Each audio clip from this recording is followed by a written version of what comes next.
begin tonight with a focus on how you can help Sioux City Police deter common crimes from happening and keep the community clean. It's a focus on graffiti. Let's take a look tonight at what police are asking you to do. They want it cleaned up sooner rather than later, and it's a crime that creates eyesores across the city. So here's how you can help. Visit the city police department's website. Once you're there, tap on that blue tab you just saw. It's labeled Police Report.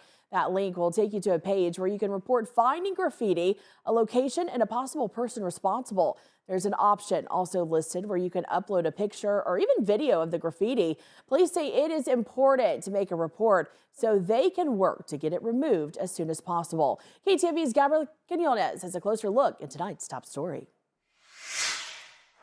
It just depends on the intention and the context. I've seen artists who are muralists who do things that can be considered transgressive by not necessarily having permission to do something. The difference between a mural and graffiti is simple. A mural is an agreement between a property owner and an artist. The artist is given permission to do the artwork.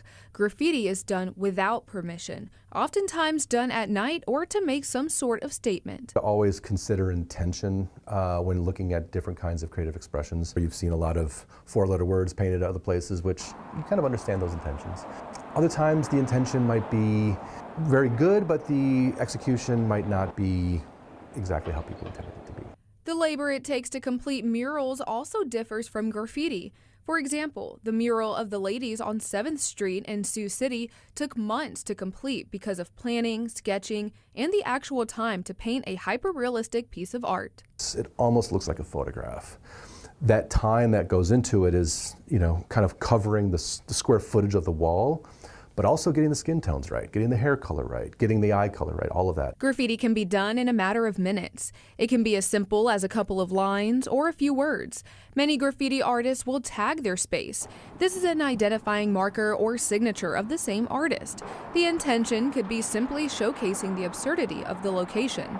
The signature to me feels like they're taking ownership of that space, but also that experience. It's like, I did this. Not that I just put my name up there, but I got up here and I marked the occasion to say I did that. While there can be a commentary on if graffiti can be considered art, if the artist did not have permission, it's a crime. That person is either going to be arrested and charged with criminal mischief, depending on the monetary amount of the damage, or they could be cited for the criminal mischief as well. To file a police report on graffiti, go to the Sioux City Police Department website. In Sioux City, Gabriela Quinones, KTIV News 4. And as she mentioned, you can go to SiouxCityPolice.com, click on police report, and upload an image or video. Be sure to include a location. Once the report is filled out, the property owner has 72 hours to remove the graffiti. The city provides a free service to help.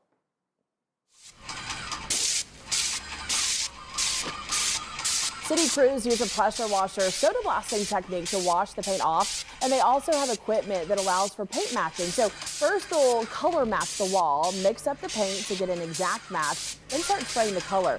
And it takes them about anywhere from 1 to 2 hours really to cover general graffiti. As for the cost of the damage, well, in this video, it's estimated to be around $550.